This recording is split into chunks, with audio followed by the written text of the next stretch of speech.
끔찍한 일이 생긴 건 어느 일요일이었습니다.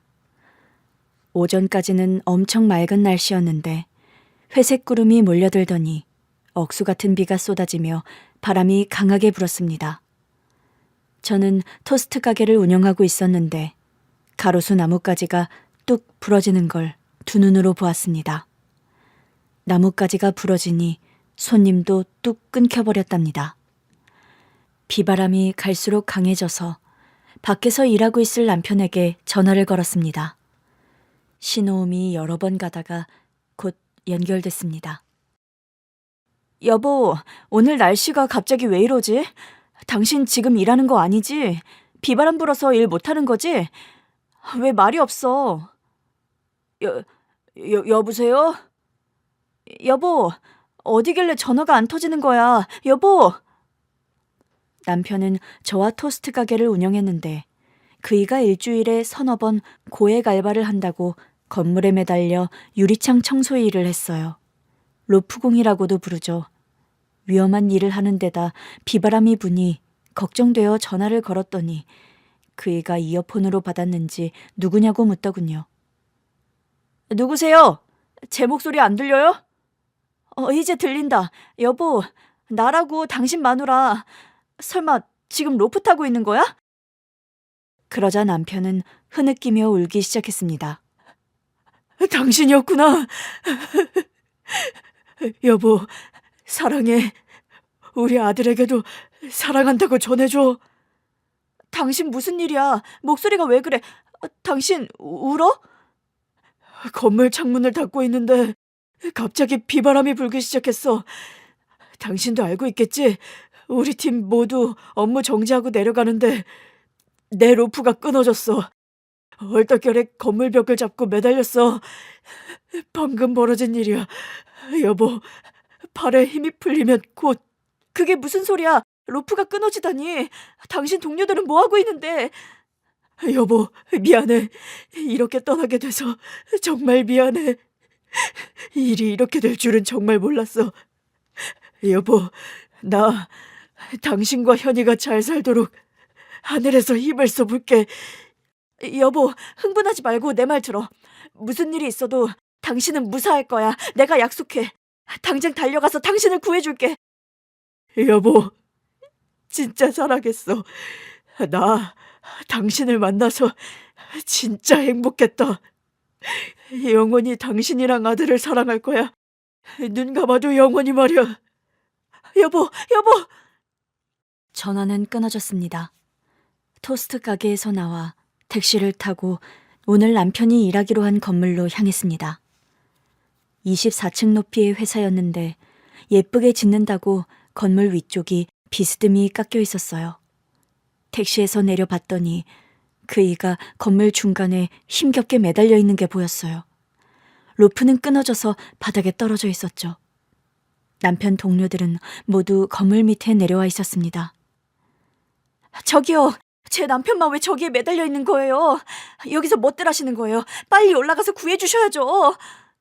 아, 재식 씨 아내분이세요? 날이 갑자기 변해서 저희 모두 죽을 뻔했습니다. 겨우 내려왔습니다. 그래서 내 남편은 어떻게 되는 건데요? 119에 신고하셨어요? 네, 지금 방금 구급대원들이 올라갔습니다. 그리고 밑에 에어매트를 설치하고 있고요. 비바람이 심하게 불어서 시간이 지체가 되고 있지만 곧 구할 겁니다. 갑자기 날씨가 험상궂게 변하는 바람에 로프공들 모두 큰 고비를 넘기고 겨우 내려왔다고 했고 남편의 로프가 끊어져서 119 대원들이 구하겠다고 옥상으로 올라가는 중이라고 했어요. 그이가 팔다리에 힘이 풀리면 안 되는데 멀리서 봐도 부들부들 떨리는 게 보였어요. 왈칵 눈물이 쏟아지며 그동안의 일들이 파노라마처럼 눈앞에 지나갔습니다. 7년 전 29살의 남편을 처음 만났어요. 저는 고아원에서 자랐고 남편은 큰 집에서 눈칫밥을 먹고 살다가 19살에 독립했답니다. 시아버지는 일찍 돌아가셨고 시어머니가 몸이 많이 안 좋아서 어릴 적에 큰 집에 맡겨졌다네요. 외롭게 커서 그런지 저희 두 사람은 서로에게 희망과 의지가 되어 주었고 사랑을 키웠어요. 1년의 연애를 하면서 이 남자가 저희 남편이 되었으면 좋겠다는 마음이 컸고 그이도 마찬가지였답니다.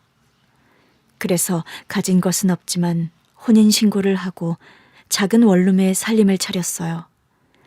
결혼하면 돈이 더 빨리 모인다고 하더니 정말 그렇더라고요. 저는 수산시장에서 생선 파는 직원으로 돈을 벌었고 남편은 공사장에서 인부로 돈을 벌었는데 둘이 수입을 합치니 그런대로 먹고 살만 하더라고요. 2년 만에 전세 아파트를 구해 이사를 했고 임신까지 했답니다. 여보, 우리 이제 돈도 조금 벌었고 애기도 곧 생기니까 장사를 해보는 게 어떨까? 우리 둘이 함께라면 뭐든지 성공할 것 같지 않아? 장사? 내가 수산시장에서 장사를 하는데 장사를 못하겠어? 자신이야 있지만 자본이 없잖아. 요즘 자영업자 대출이 잘 되어 있대. 빚 안 내고 장사하는 사람이 없다는 말 들어봤지? 그런데 괜히 실패하면 빚만 갚아야 하잖아. 그리고 우리한테는 내년에 아기가 태어나. 실패하지 않으면 되지. 당신 나 못 믿어? 난 당신 믿는데. 믿고 안 믿고를 떠나서 장사하는 사람들 망하는 게 태반이야. 절대 안 망해. 여보, 우리 부자를 꿈꾸자. 좋게 긍정적으로 생각하자고. 같이 좀 고민하자. 남편은 아이가 임신되면서 욕심을 내었어요. 저에게 매일 귀에 닳도록 장사를 하자고 하는 바람에 어느새 저도 마음이 홀라당 넘어가 버렸답니다. 그래서 대출을 받아 토스트 가게를 인수했어요. 장사가 중간 이상은 되어서 맛을 보강하면 성공하리라 믿었죠. 오픈하고 학생 손님들이 물밀듯이 찾아와서 손이 쉴 새가 없었어요. 이듬해 제가 아들을 출산할 때까지도 장사는 무지하게 잘 됐습니다. 아기를 돌봐야 하는 저를 두고 남편이 홀로 장사하고 왔는데 늘 기름 냄새가 배겨 있었어요. 여보, 오늘 혼자서 힘들었지? 아니야, 재밌었어. 손님들이 맛있다고 해주니까 힘든 것도 까먹었어. 우리 아들은 얼마나 컸는지 볼까? 하루가 다르게 크고 있어. 머리카락 나온 것 좀 봐. 신기해 죽겠다니까. 우리 아들이 날 안 닮고 당신 닮아서 다행이야. 그래서 엄청 예쁘게 생겼잖아. 나중에 여자께나 울리겠어. 우리 아들이 잘생기긴 했지. 요즘 밖에 데리고 나가면 예쁘다고 말해주는 사람들이 한둘이 아니라니까. 여보, 내년쯤에 그동안 모은 돈으로 이사 갈까? 전세 끝나면 조금 대출 받아서 자가로 아파트에 이사 갈까? 그래, 그러자. 이왕 가는 거 제일 좋은 아파트로 이사 가자. 그동안 모은 돈과 앞으로 벌 돈이 많을 테니 조금 무리해서 좋은 아파트로 이사 가기로 마음먹었어요. 이듬해 아들을 어린이집에 맡기고 6시간 정도 토스트 가게에서 일을 하기 시작했어요. 이사할 아파트를 구경 다니며 허파에 바람이 들어갔을 때라 콧노래가 멈추지 않고 흘러나왔습니다. 라라라라라 라라라라라. 그렇게 좋아? 그럼 좋지. 우리도 이제 좋은 아파트가 생기게 될 테니까. 한두 달 뒤에 로얄층 나온다니까 거기로 이사 가자. 엊그제 보고 온 집은 사방이 꽉 막혀 있어서 별로더라. 그래. 천천히 조급해하지 말고 기다리자고. 좋은 집은 꼭 나올 테니까. 여보, 손님 오신다. 저희 세 식구는 곧 아파트로 이사를 했어요. 얼마나 좋던지 집에서 나가기가 싫었답니다. 아들의 놀이방도 따로 있고 저희 부부의 옷방도 따로 있고 거실도 넓고 주방도 엄청 넓어서 음식할 맛이 절로 났습니다. 3년 동안 돈도 잘 벌고 아들도 잘 커서 걱정할 일은커녕 콧노래만 계속 나왔어요. 그런데 이런 저희 가정에 비극이 찾아왔습니다. 어린이집에서 아들이 코피가 터졌는데 지혈이 되지 않는다고 연락이 왔어요. 남편에게 가게를 맡기고 얼른 달려가서 병원에 데려갔는데 의사 선생님이 놀라시더라고요. 현이 어머님, 아무래도 정밀 검사를 해봐야겠는데요. 무슨 검사요? 우리 아들이 어디가 심하게 아픈 거예요? 아무래도 혈우병으로 의심이 됩니다. 코피, 부종, 혈뇨, 이 같은 현상이 나타나기 시작하면 걷잡을 수 없게 됩니다. 피하 출혈, 근육 내 출혈 등까지 발생하면 혈액 손실로 쇼크가 올 수 있어요. 혈우병은 희귀병이고 고치는 것이 어렵습니다. 혈우병이요? 그런 건 처음 들어봤어요. 심각한 건가요? 정기적으로 치료제를 맞아야 하고 병원에 와서 검사를 받아야 합니다. 증상이 심해지면 활동하는 게 힘들 수도 있습니다. 의사 선생님의 말씀을 들으니 아들이 심각한 희귀병에 걸렸다는 걸 깨달았습니다. 무거운 마음으로 집으로 돌아와 남편이 오길 기다렸고 아들의 병에 대해서 일러줬습니다. 그이는 저처럼 마음이 무거워져서 뭐라 말을 하지 못했어요. 여보, 우리 현이 어떻게 하면 좋을까? 수술할 수 없는 거라며 정기적으로 치료제를 맞으면서 생활하면 된다고 하니까 그것만 잘 지키면 잘 클 수 있는 거 아니야? 그렇다고 하지만 잘못될 경우엔 그런 나쁜 생각하지 마. 아이들은 누구나 아프면서 커. 그리고 희귀병은 종류도 엄청 많고 그걸 앓고 자란 아이들이 널렸다고. 우리 너무 심각하게 생각하지 말자. 병원만 잘 다니면 될 거야. 남편이 애써 괜찮을 거라고 말했지만 저는 엄마로서 마음이 너무너무 무거웠어요. 건강하게 낳아주지 못해 미안함도 아주 컸답니다. 병원에서 오라는 날에 꼭 가서 치료 주사를 맞게 해줬는데 아들이 엄청 아파했어요. 그래서 가격이 비싼 안 아픈 주사를 맞게 해주었는데 이 치료제 가격이 만만치 않더라고요. 대출금을 갚는 것보다 아들 치료비가 우선이니 병원비로 많이 지출했어요. 어린이집에 계속 맡기면서 상황을 봐가면서 일하다가 달려갔습니다. 다행히 큰 사고가 없이 3년이 지나갔습니다.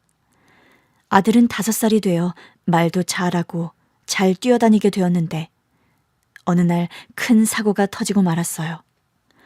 어린이집 승합차가 마주오던 음주운전 차량과 큰 사고가 나서 아이들이 모두 다쳤어요. 연락을 받고 병원에 갔더니 다른 아이들은 그래도 괜찮아 보였는데 제 아들은 매우 크게 다쳤답니다. 다친 부위에 피가 계속 흘러서 의사와 간호사들이 달라붙어서 치료하고 있었죠. 혈액이 많이 빠져나와 수혈까지 하고 있었답니다. 선생님, 우리 현이 심각한가요? 현이 몸 상태가 심각합니다. 다친 부위가 많아 혈액을 많이 쏟기도 했고 부종이 심합니다. 입원 치료를 받아야 하니 어서 절차를 밟아주세요. 아들이 고통스러워하는 모습을 보니 제가 한시도 떨어지면 안 된다고 판단했어요. 아니, 이전부터 그랬어야만 했습니다. 어리석게 어린이집에 맡겼던 제 자신이 한없이 원망스러웠습니다. 아들은 점차 회복을 했고 어느 정도 한숨을 돌릴 수 있었어요. 저는 다짐한 대로 한시도 아들 곁에서 떨어지지 않았어요. 남편 혼자서 토스트 가게를 운영했는데 일손이 모자라서 알바생을 쓰게 되었습니다. 병원비가 생각보다 많이 나왔는데 앞으로 들어가는 병원비까지 예상하니 지금 사는 집은 너무 큰 사치로 느껴졌어요. 대출금을 갚아가며 유지하는 것이 어려울 것으로 사료되었습니다. 또 병원에 자주 입원해야 한다고 하니 집을 빼는 것이 맞다고 판단했죠. 그렇게 집을 팔고 아들 옆에서만 붙어서 지냈어요. 눈에 조금이라도 벗어나면 걱정이 돼서 식은땀을 흘렸답니다. 현이야, 어딨어? 아들, 엄마 눈에서 떨어지지 말라니까. 어딜 간 거야? 엄마, 나 화장실. 화장실 바닥 미끄러우니까 조심해. 그리고 날카로운 걸 다 치웠는데 혹시 뾰족한 게 있으면 건들지 마. 엄마, 난 괜찮아. 걱정하지 않아도 돼. 그래, 우리 아들은 잘하는데 엄마가 지레 겁을 먹었네. 미안. 그렇게 말하면서도 혹시나 다치거나 아플까봐 얼른 화장실 앞에 가서 살펴보았습니다. 아들의 치료는 계속되었고 나아지는 거 없이 유지만 되는 정도였어요. 병원비는 계속 나가서 어느 순간부터 적자가 생겼습니다. 집을 줄이면 좀 나을 거라 생각했는데 전혀 그렇지 않더라고요. 그리고 1년 뒤 아들의 혈우병은 더 심해졌어요. 온몸이 아프다고 매일 울었고 외출하는 것이 어려웠답니다. 그래서 병원에 입원시켜서 장기 치료를 받게 해줬어요. 입원을 하고 나니 결제할 병원비가 매일매일 발생했어요. 혈우병 주사가 여러 가지가 있는데 아들은 굵은 주사 바늘을 보면 경기를 일으켰습니다. 주사 무서워, 엄마. 나 주사 안 맞을래. 그냥 하늘 날아갈래. 현이야, 진정해. 엄마가 주사 바꿔줄게. 안 아픈 주사로 바꿔줄게. 아들은 주사를 맞을 때마다 굉장히 힘들어해서 다른 주사가 있는지 간호사에게 물었더니 굉장히 비싼 주사가 있다고 하더군요. 그걸로 맞으면 아들이 아파하진 않을 거라고 해서 비싼 주사기로 바꿔달라고 했답니다. 이래저래 병원비는 아주 많이 들었습니다. 금액이 많아서 아들 옆에 콕 붙어 있는 것이 불가능했답니다. 남편과 교대로 토스트 가게에 나갔고 바쁠 땐 아들에게 양해를 구하고 돈을 벌었어요. 한 푼이라도 아끼고 벌어야 해서 알바생을 내보내야 했답니다. 그러다 남편은 부업으로 야간에 대리운전을 했어요. 그이는 저보다 2배를 더 고생하면서 하루를 꽉 채워서 보냈답니다. 여보, 힘들지? 아니, 전혀 힘들지 않아. 우리 아들 병원비 버는 건데 왜 힘들겠어? 모두 내 탓이야. 아들을 건강하게 낳아주지 못해서 아들도 힘들고 당신도 힘들잖아. 모두 내 탓이야. 그런 소리 하지 마. 현이가 잘 버텨주고 있는데 엄마가 그런 말을 하면 쓰겠어? 맞아. 나만 나약해. 정말 바보같지. 여보, 우리한테도 곧 좋은 날이 올 거야. 조금만 더 버티면 다 좋아질 거라고. 그이가 항상 위로를 해줘서 제가 잘 버틸 수 있었습니다. 토스트 가게는 장사가 잘 되다가 주변에 비슷한 토스트 가게가 생기면서 손님이 많이 줄었어요. 왜 내 손님을 빼앗아 갈까 생각이 들긴 했지만 제가 할 수 있는 게 없으니 아직 저희 가게를 찾아주시는 손님들께 감사한 마음으로 토스트를 해드렸답니다. 그리고 주말에는 손님이 적어서 저녁 전까지만 장사를 하고 병원에 들어갔어요. 그만큼 벌이가 확 줄어들어서 다른 돌파구를 찾아야 했답니다. 여보, 나 일자리 구했어. 어? 무슨 일? 토스트 가게 하면서 뛸 수 있는 일이야. 건물 유리창 청소 일인데 페이가 장난 아니더라. 그거 줄 타고 내려오면서 닦는 거지? 그거 엄청 위험한 일이잖아. 꼭 그렇지도 않대. 면접 보니까 30년 경력자도 있더라. 그동안 사고 같은 거 한 번도 없었대. 그래도 난 그건 좀 아닌 것 같아. 좀 안전한 걸로 구해보면 안 될까? 여보, 지금 우리가 가릴 처지가 아니잖아. 현이 병원비가 항상 급하니까 내가 헌신해야지. 조심해서 일할 테니까 걱정하지 마. 여보, 미안해. 내가 도움이 되고 싶고 큰 소리 치면서 일 다니지 말라고 하고 싶은데 아무것도 못하네. 아이고, 내가 가장이니 내가 그런 생각을 해야지. 당신은 현이 옆에서 잘 돌봐. 토스트 가게도 잘 운영해주고. 그이는 토스트 가게에서 일하다가 연락이 들어오면 로프공으로 일하러 나갔습니다. 그렇게 남편과 7년을 함께 했는데 충격적인 일이 생겼죠. 다시 남편이 건물에 매달린 시점으로 돌아와 글을 이어서 쓰겠습니다. 눈앞에 파노라마가 지나가고 현실을 자각한 저는 남편이 무사히 구출되기만을 기다렸어요. 구급대원들이 옥상에서 접근 시도를 하고 있었고 건물 밑에선 에어매트가 준비되어 제가 할 수 있는 건 2손을 모으고 기다릴 수밖에 없었습니다. 남편이 아직 무선 이어폰을 끼고 있으니 전화를 걸어봤어요. 여보, 힘 풀면 안 돼? 무조건 버텨? 여보, 미안해. 내가 이렇게 될 거라고 상상도 못했어. 당신 말을 들었어야 했는데. 지금 그게 중요한 게 아니야. 당신이 살아남는 게 중요해. 당신 머리 위로 구급대원들이 내려오려고 준비 중이야. 바람이 심하게 불어서 조금 가라앉으면 바로 구출할 거야. 여보, 우리 현이는 괜찮지? 어제 봤잖아. 우리 현이 잘 버티고 있는 거. 당신도 현이처럼 버텨. 꾹 참고 두 팔과 두 다리에 힘을 꽉 주고 있으라고. 나와 현이를 안고 있다고 생각하고 절대 놓을 생각하지 말라고. 남편의 흐느끼는 울음소리가 들렸어요. 저도 울음이 터져나올 것 같았는데 그이에게 어떻게 해서든 버티라고 경고만 했습니다. 여보, 구급대원이 방금 줄을 탔어. 2명이 내려가고 있어. 움직이지 말고 눈 감고 꽉 붙잡고 있어. 여보, 힘이 다 빠진 것 같아. 아니야, 아직 힘이 남아있어. 당신, 현이를 두고 딴 생각하면 안 돼. 무조건 살아야 해. 여보, 춥다.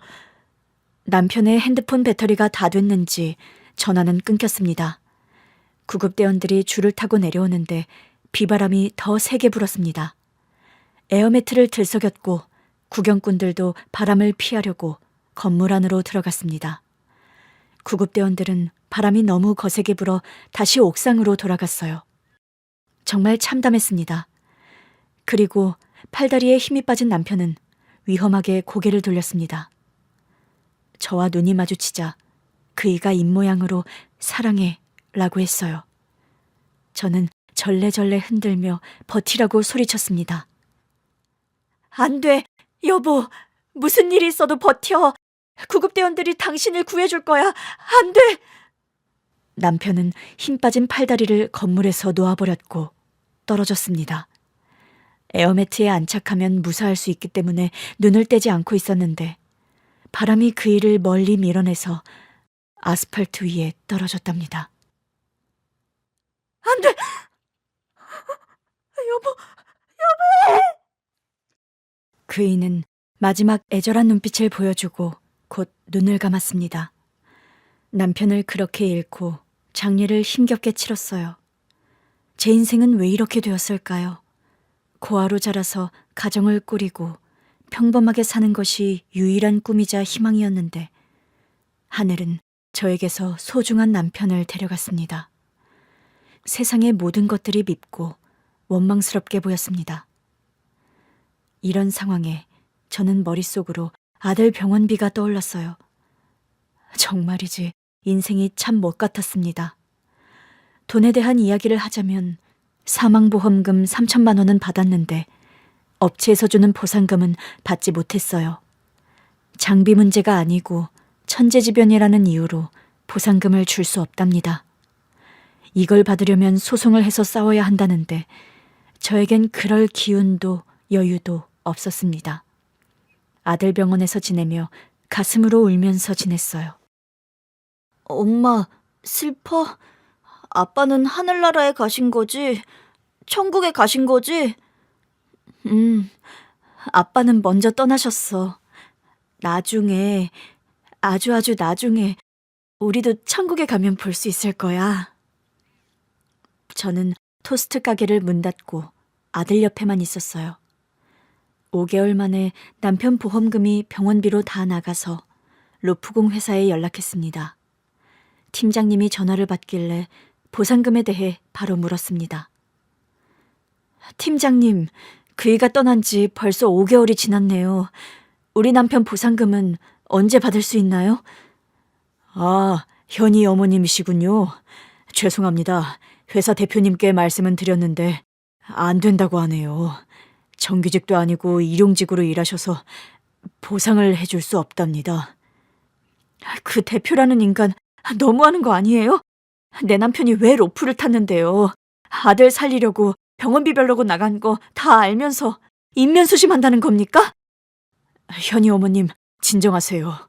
저도 답답합니다. 실은 저도 여기 일을 그만두려고 해요.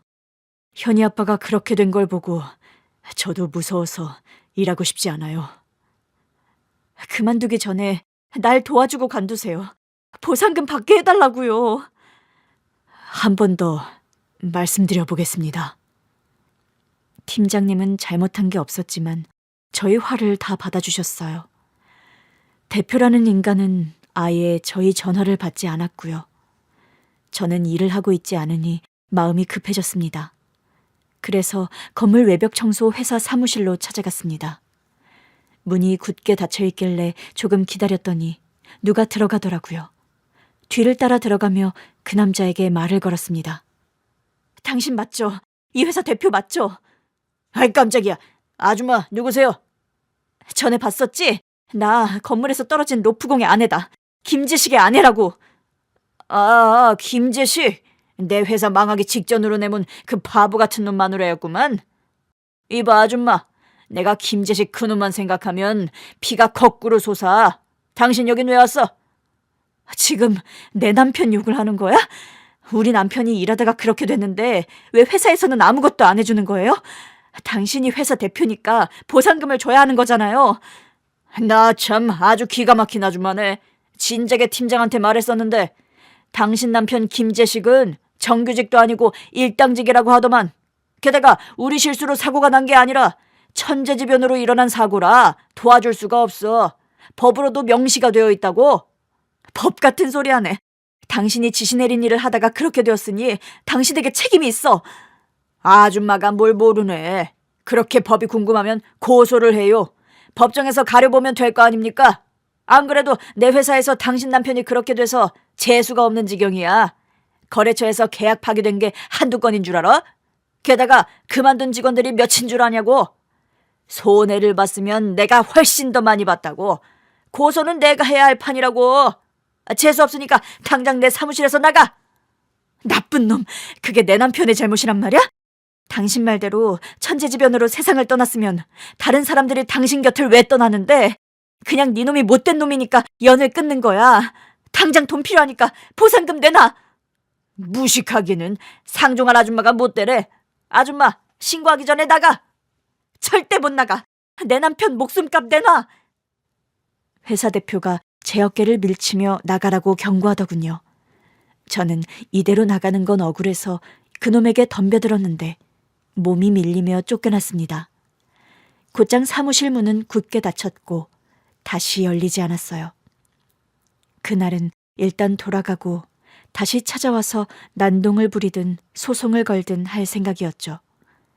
그런데 엎친 데 덮친 격으로 누군가가 저를 찾아왔습니다. 남편과 전에 같이 일하던 지인이었는데 저에게 차용증을 보여주더군요. 재수씨, 저 재식이랑 같이 공사장에서 일했던 친구입니다. 네? 장례식 때는 못 뵌 것 같은데. 그때는 제가 지방에서 일하고 있어서 찾아뵙지 못했습니다. 삼가 고인의 명복을 빕니다. 네, 감사합니다. 그런데 무슨 일로 찾아오셨죠? 그게 재식이가 저한테 돈을 빌려갔었습니다. 토스트 가게인지 아마 그걸 차릴 때 돈이 필요하다고 해서 1,000만 원을 빌려줬어요. 그이가요? 아닌데, 저희는 대출받아서 차렸어요. 누구의 돈을 빌린 적이 없다고요. 여기 이렇게 차용증이 있지 않습니까? 제가 웬만해선 돈 받으러 오지 않으려고 했는데 제 상황이 많이 급해서요. 집사람이 암이라 치료비가 만만치 않게 든답니다. 차용증을 보니 남편의 사인이 맞았습니다.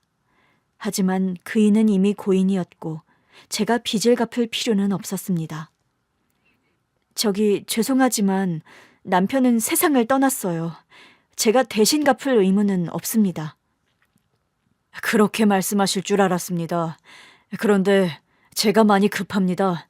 아내를 살리려면 수술비가 필요해요. 저도 제 아들 병원비를 못 내고 있는데 돈이 어디 있겠어요. 죄송하지만 저도 어쩔 수 없습니다. 그만 돌아가세요. 저는 냉정하게 제 상황을 말하고 거절했습니다. 그랬더니 남편 지인의 표정이 굳어지더군요. 아, 정말 말 안 듣네. 이봐 아줌마, 내가 쉽게 물러날 사람으로 보여? 뭐라고요? 지금 사람 겁주는 거예요?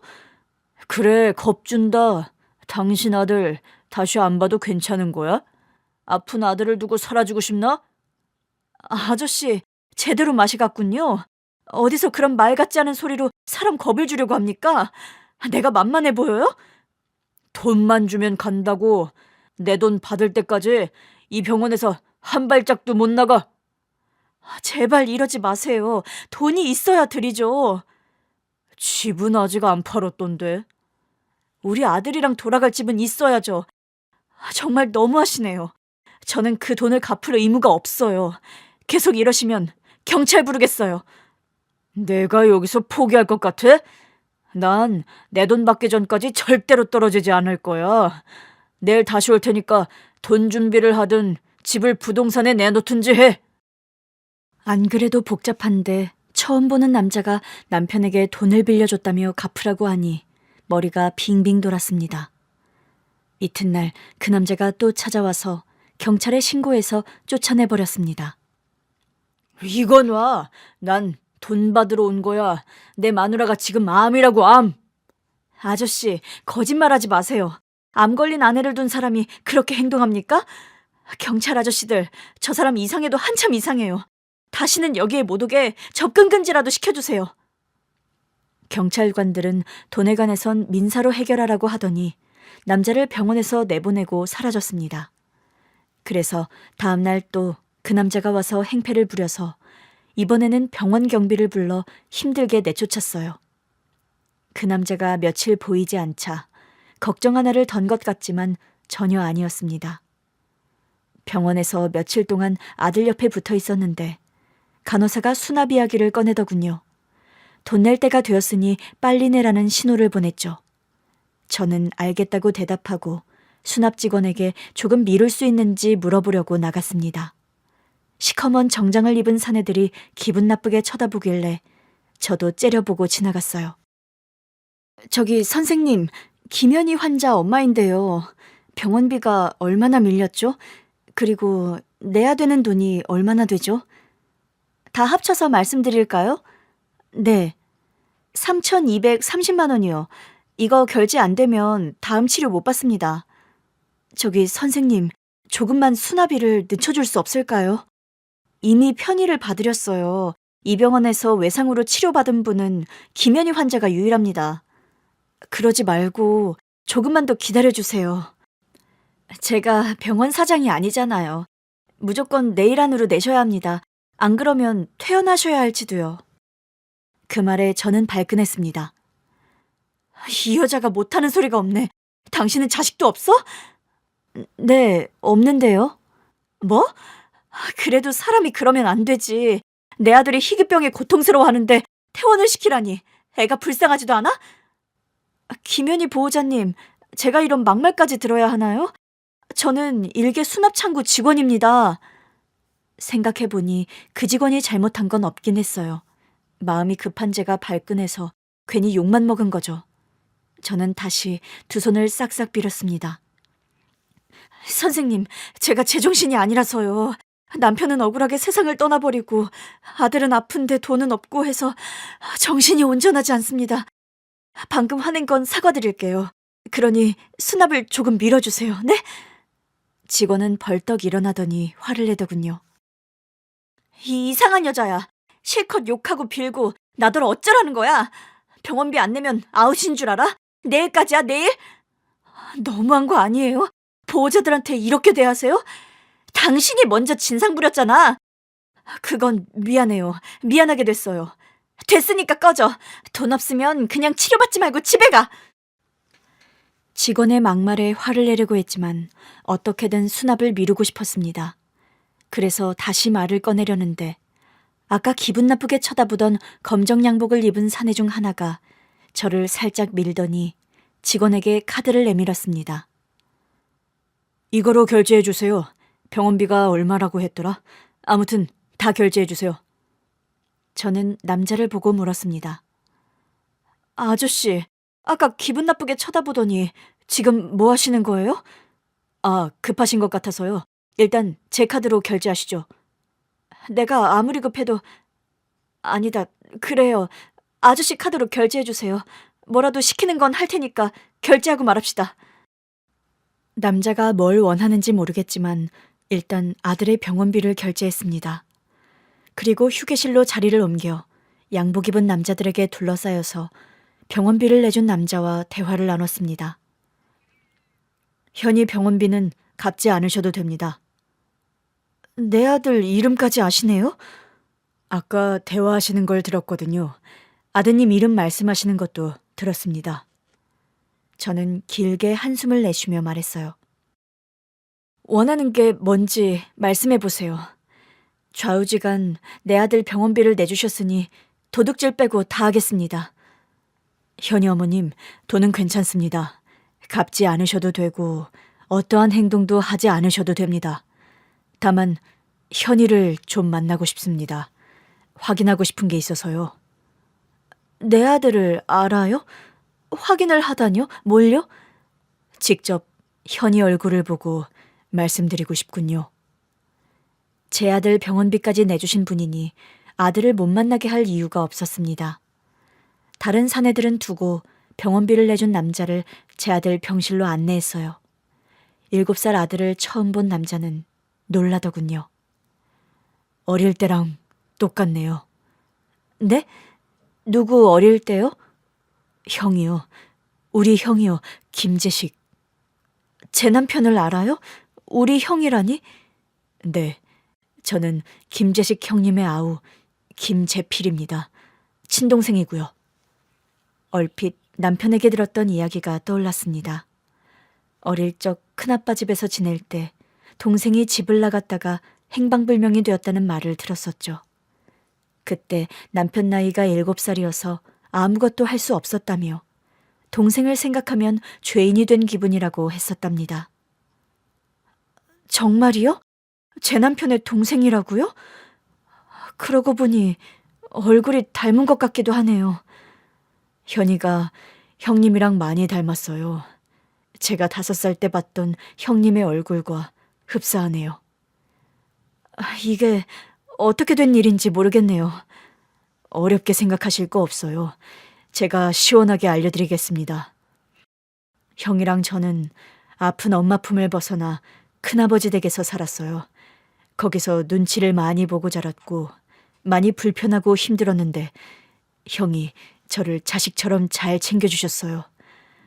그런데 제가 5살쯤에 큰아버지께 크게 혼나고 집을 뛰쳐나온 적이 있어요. 목적지 없이 걷다가 길을 잃었고 여기저기 헤매다가 고아원에 들어가게 되었어요. 그때 어떤 어른이 절 데려다 줬어요. 그 어른의 손을 잡으면 안 되는 거였는데 아무튼 그렇게 됐죠. 6살이 되던 해에 미국의 양부모님께 입양돼서 미국에서 자랐어요. 거기서 공부하고 학교를 나와 사업도 하고 있고요. 잠깐, 입양되어 자랐는데 한국말을 왜 이렇게 잘하시죠? 양부모님이 한국말을 잊지 않도록 가르쳐 주셨습니다. 양부모님이 한국말을 잘하셨거든요. 아무튼 저는 한국에 들어왔고 가족을 찾고 싶어서 유전자 등록을 했습니다. 그래서 연락을 받았어요.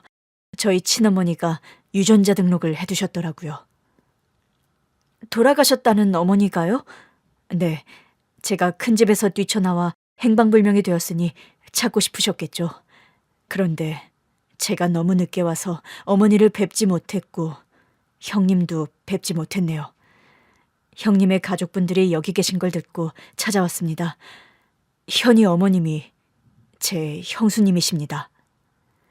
남자는 유전자일치 검사지를 보여주며 시모와 혈연관계라는 걸 확인시켜줬어요. 그런데 저도 시어머니를 한 번도 뵌 적이 없고 성함도 몰라 긴가민가 했답니다. 미안해요. 난 시어머니 성함을 몰라요. 네, 그럴 수도 있죠. 아무튼 제가 현이 삼촌입니다. 이제 정리가 좀 됩니까? 아, 그런 것 같네요. 도련님이라고 불러야겠죠? 편하게 불러주세요. 어릴 때 이름인 제필이라고 불러도 되고 제임스라고 불러도 됩니다. 우리 현이는 언제 깨어날까요? 깨우면 돼요. 손님이 오셨으니 깨우겠습니다. 아들을 흔들어서 깨웠더니 눈을 동그랗게 뜨며 말했어요. 아빠? 천국에서 돌아온 거야? 어? 저기 현이야. 나는 아빠가 아니라 삼촌이야. 아빠의 동생인 삼촌. 아니었구나. 아빠랑 많이 닮아서 아빠인 줄 알았어요. 그런데 나한테 삼촌도 있었어요? 어릴 때 아빠랑 삼촌이 헤어졌었어. 그리고 너무 오랜만에 찾아와서 아빠를 만나지 못했어. 우리 아빠가 삼촌 이야기 해준 적이 있어요. 맨날 코를 흘려서 코 흘리개라고 불렀다던데 삼촌은 지금 코를 안 흘리네요. 어? 아빠가 그런 말도 했었어? 아빠 기억력이 좋네. 현이야, 많이 아프니? 네, 주사만 맞으면 정말 아파서 도망가고 싶어요. 아이고, 딱하네. 삼촌은 어디서 왔어요? 미국에서 거기서 자랐어. 삼촌이 길을 잃고 헤매다가 거기까지 가버렸어. 앞으로는 길을 헤매지 마세요. 아들은 처음 보는 시동생과 대화를 참 잘하더군요. 다시 아들이 잠들자 시동생과 휴게실로 나갔습니다. 저에게 아들 병을 물어보더니 여러 조회를 하더군요. 형수님, 미국에서 혈우병 연구 치료제를 개발했다고 나오네요. 주사 한 번 맞으면 이렇게 입원을 안 해도 되는가 봅니다. 어디 봐요. 인터넷을 봤더니 주사 한 번 맞는 가격이 48억이라고 뉴스가 나와 있더라고요. 48억? 말도 안 돼. 이렇게 비싼 주사를 누가 맞겠어요. 어느 환자가 이런 큰 돈이 있겠냐고요. 형수님, 저는 있습니다. 돈. 우리 현이를 치료할 수 있는 주사를 맞게 해드리고 싶은데요. 그 말을 듣자 온몸에 소름이 돋았습니다. 바로 어제까지만 해도 돈에 허덕이고 정신이 온전치 않아 심란했는데 갑자기 시동생이 나타나 아들에게 48억 주사를 놔주고 낫게 해주겠다고 하니 꿈인지 생시인지 모르겠더라고요. 정말이에요?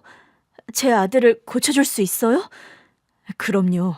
미국에서 부자인 부모님 밑에서 자라 회사를 경영하고 있으니 돈은 넘치게 많습니다. 제가 미국에 연락해서 바로 치료받을 수 있는 날짜를 잡아보겠습니다. 세상에, 도련님은 구세주로 여길 왔군요. 정말 고맙습니다. 벌떡 일어나서 시동생에게 90도로 절을 했습니다. 형수님, 그만하세요. 제가 삼촌인데 이 정도도 못 해주겠습니까? 바로 날짜 잡고 비행기표 구하겠습니다. 시동생은 단번에 연락하더니 영어로 큰 소리로 통화를 몇 번 하고는 다 준비가 됐다고 하더군요. 그런데 그때 불청객이 등장했습니다. 남편에게 돈을 빌려줬다는 남자가 또 찾아왔습니다. 하하, 분위기 좋네. 아줌마, 돈 많은 남자를 잡았나 봐. 그럼 내 돈을 갚으면 되겠네. 이봐요, 그만 좀 오세요. 형수님, 이 남자는 누굽니까? 저는 주저리 뭐 하는 남자인지 설명해줬습니다. 아, 형님한테 돈을 빌려준 사람이라. 저기 차용증 좀 보여주시겠어요? 그러죠. 자요. 애인이 아니라 제식의 동생이었구만. 하여튼 난 돈만 받아가면 되니 빨리 해결 좀 해줘요. 시동생은 차용증을 보더니 찢어버렸습니다. 야, 뭐 하는 짓이야? 그걸 왜 찢어? 가짜니까. 내가 사업하는 사람인데 이깟 차용증이 진짜인지 가짜인지 구별하지 못할까 봐. 네 놈이 우리 형님 글씨를 흉내낸 게 다 보여. 그리고 우리 형님은 돌아가셔서 네 놈이 돈을 빌려줬다 해도 갚을 필요가 없거든. 이놈이 뭐라는 거야? 가짜라니? 당장 내 돈 내놔. 나 돈 받기 전에 절대로 못 나가. 아, 그러셔. 그래, 사기치는 놈을 쉽게 보내주는 것보다 한바탕 난리치는 게 재밌지. 형수님, 여기 잠깐 계세요. 얘들아, 다들 모여라. 시동생의 큰 소리에 경호원들이 몰려들었습니다. 남편의 지인을 잡고 병원 밖으로 끌어내더군요. 그리고 무슨 일이 벌어졌는지 모르지만 시동생이 돌아왔을 때 땀을 흠뻑 흘렸더라고요. 저는 불어 질문하지 않았습니다. 사기꾼이 해결됐으니 바로 미국행 비행기를 타려고 준비를 했어요. 아들과 저는 해외로 나가본 적이 없어서 여권을 신청하고 보름 뒤에 비행기에 올랐습니다. 시동생과 양복 입은 경호원들과 함께 갔어요. 병원에 가서 시동생이 영어로 자세히 말하자 의사 선생님이 혈우병 치료 주사에 대해 한참 동안 떠들었습니다. 시동생이 통역해주길 안정성에 대해 강조하고 효과도 99%라고 자부한다고 하더군요. 저는 그 말을 듣고 더는 아들이 아플 일이 없으면 더할 나위 없으니 빨리 치료해달라고 했습니다. 그 비싼 주사를 맞고 며칠간의 반응을 보았는데 아들이 아픈 곳이 한 군데도 없다고 하더군요. 한참 울고불고하며 난리칠 시간인데 전혀 아프다고 하지 않았습니다. 아들, 아픈 데 없어? 다리 안쪽이랑 등이 많이 아프다고 했었잖아. 하나도 안 아파. 정말? 우리 아들 정말 하나도 안 아픈 거야?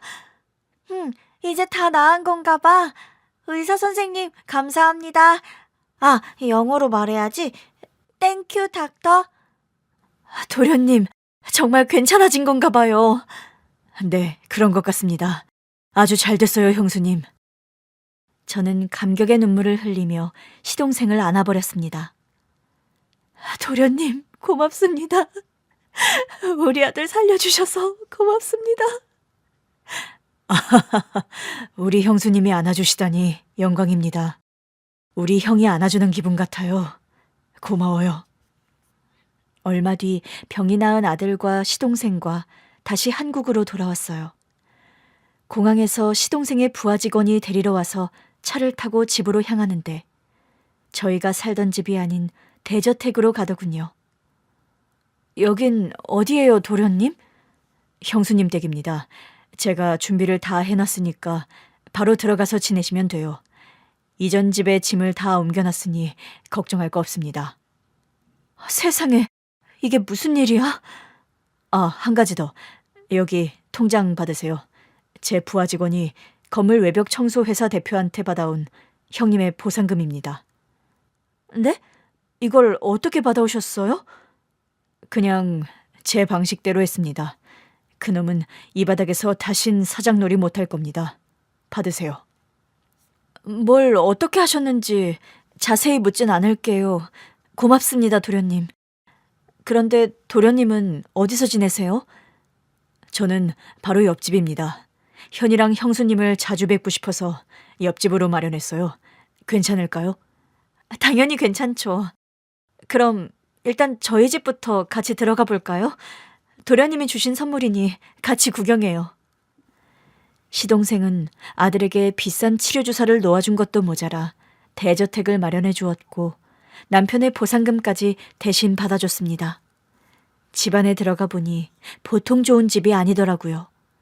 입을 다물지 못하고 헉헉 소리를 내며 구경했답니다. 아들도 엄청나게 기뻐했고요. 그날은 저희 모자에게 매우 특별한 날이라 잠을 이루는 게 쉽지 않았어요. 엄마, 아빠가 천국에 가서 삼촌한테 전화했나 봐. 그래서 삼촌이 찾아온 거 아닐까? 그럴까? 현이 아빠가 천국에서 삼촌한테 연락한 게 맞나 봐. 그래서 우리 현이 이렇게 건강해졌고 좋은 집도 생겼겠지. 나 아빠한테 기도할래. 고맙다고 기도할 거야. 하늘나라에 있는 아빠, 안녕? 삼촌이 한국에 와서 날 미국에 데려갔어. 엄마랑 같이. 아주 좋은 주사를 맞고 병에 나았어. 이젠 아프지 않아. 그리고 좋은 집도 생겼고. 아빠의 보상금도 받았어. 이젠 엄마가 돈 때문에 울지 않을 거고 나 때문에 울지 않을 거야. 고마워, 아빠. 다음에 또 기도할게. 안녕. 아들의 기도를 듣고 제가 울었던 것에 대해 물었습니다. 아들, 엄마는 네 앞에서 울지 않았잖아? 아닌가? 몰래 봤어. 내가 알면 엄마가 더 슬퍼할까 봐 모른 척했어. 그 말을 들으니 아들이 저보다 100배는 나은 사람 같더군요. 한없이 부족한 저는 아들의 말에 또 울음을 터뜨렸습니다. 제 등을 토닥여주며 이제부터는 현이가 지켜주겠다고 말하는데 정말 멋지고 대견스러웠어요. 밤은 깊어져 갔고 저와 아들의 대화도 깊어져 가고 잠은 아주 늦게 이루었습니다.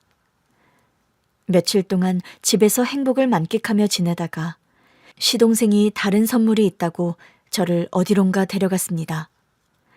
남편과 장사를 시작했던 토스트 가게 앞이었습니다. 간판을 현이 토스트라고 새로 달았고 인테리어도 싹 새로 했더라고요. 여길 다시 인수하고 현이 이름으로 가게를 냈습니다. 형수님께 드리면 좋을 것 같아서 몰래 준비해봤어요. 어때요, 형수님? 너무 좋아요. 남편과 여기서 장사를 시작할 때가 현이를 임신했을 때거든요. 그이랑 여기서 추억이 참 많았어요. 형님이 비록 안 계시지만 현이랑 행복하게 살아주세요. 네, 당연히 그래야죠. 우리 아들을 위해서 열심히 살 거예요. 도련님, 제가 처음으로 토스트를 해드릴게요. 같이 들어가요. 네, 저의 가족, 형수님과 현이와 맛있게 토스트를 먹어봅시다. 형수님, 이제 행복 시작입니다. 그렇게 시동생에게 또 한 번 선물을 받았습니다. 지금도 시동생은 아들에게 삼촌 역할을 잘 해주고 저희 모자에게 큰 도움을 주고 있답니다. 요즘 토스트 가게에서 남편 생각이 많이 나서 사연을 적어봤는데요. 이 글을 써서 보내고 나서는 남편을 제 가슴에 묻어버리려고요. 가끔 추억은 하겠지만 그 일을 생각하며 울지 않을 겁니다. 저는 강한 엄마가 되어야 하니까요. 그럼 저의 사연은 여기서 마칠게요. 끝까지 들어주신 청취자분들께 감사의 말씀을 전하며 물러가겠습니다. 안녕히 계세요.